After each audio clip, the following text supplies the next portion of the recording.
Hello, my name is Kim Dvorchak. My pronouns are she, hers, and I am the proud CEO of the National Association of Counsel for Children. Welcome to NACC's second Race Equity Training Series. In 2020, NACC embarked on a journey to transform our operations, policies, and practices through the lens of lived experience and racial equity.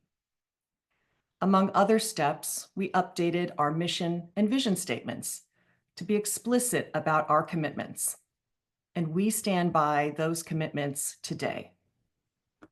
NACC advances children's and parents' rights by supporting a diverse, inclusive community of child welfare lawyers to provide zealous legal representation, and by advocating for equitable anti-racist solutions co-designed by people with lived experience. We recognize that if we did not grapple with the challenges needed to actualize diversity, equity, inclusion as an organization, NACC cannot and will not achieve our goals and the impact we wish to have on child welfare practice. All of us as child welfare practitioners must understand the role that race has played and continues to play in child welfare systems in rural, urban, and suburban communities alike. But to start, our role in the child welfare system and its outcomes must be candidly appraised.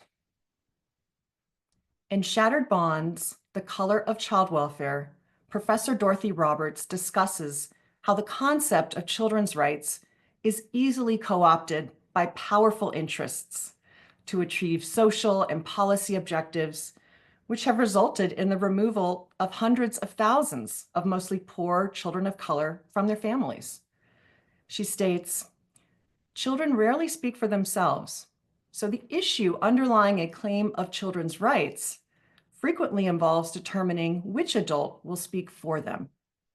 These contests are often political struggles that are influenced by race, class, and gender inequalities."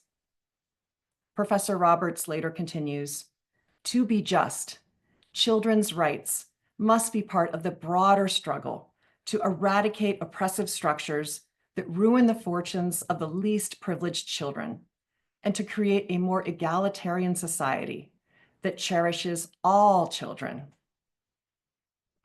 As advocates, we speak every day for child well-being, rights, and opportunities, yet our work has witnessed, permitted, and perpetuated racial disproportionality and disparity at nearly every decision point in the child welfare system.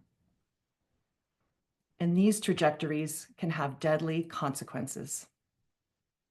We say their names and remember: Cornelius Fredericks, Micaiah Bryant, Cedric Lofton, youth whose foster care experience resulted in law enforcement brutality and death.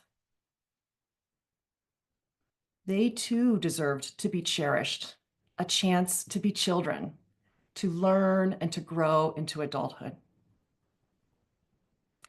So to create a more equitable child welfare system, we as a legal community must lean into discomfort, grapple with uncomfortable truths, and make critical choices that disrupt the status quo. Change begins at the individual level, looking inward to reflect on our own biases, our complicity in compounding racial bias, and acknowledging mistakes in our past casework. As a white woman, I have a particular responsibility to understand and acknowledge daily how white supremacy has and continues to benefit me, so that I can knowingly work to dismantle the policies, behaviors, and beliefs that perpetuate racist outcomes. I routinely recall Dr. Martin Luther King's letter from the Birmingham jail, discussing the failure of white moderates to engage in the struggle for racial justice. Dr. King states, "I have almost reached the regrettable conclusion that the great stumbling block in the stride toward freedom is not the white citizen's counselor or the Ku Klux Klanner, but the white moderate who is more devoted to order than to justice, who prefers a negative peace, which is the absence of tension, to a positive peace, which is the presence of justice, who constantly says, I agree with you in the goal you seek, but I can't agree with your methods of direct action, who paternalistically feels he can set the timetable for another man's freedom, and who lives by the myth of time and constantly advises to wait until a more convenient season. Convenience is not a privilege experienced by the children and families we serve. As a legal community, we must speak out against all forms of harm against children, regardless of their race, ethnicity, tribe, gender identity, or immigration status. It's not easy, but our work was never easy. During this training, let's lean into learning. Let's lean into discomfort and disruption together so that we can exercise the individual and collective leadership required to meet this moment. And know this, you are not alone in this journey. You are joined by thousands of committed advocates across the country. Thank you for exercising the courage to be here at a time when race equity itself is under attack.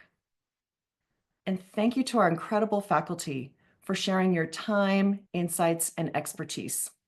Your guidance is needed now more than ever. And last but not least, thank you to the NACC Training Department under the leadership of Shannon Felder for developing this timely and critical training. We are NACC. Together, we are promoting excellence, building community, advancing justice.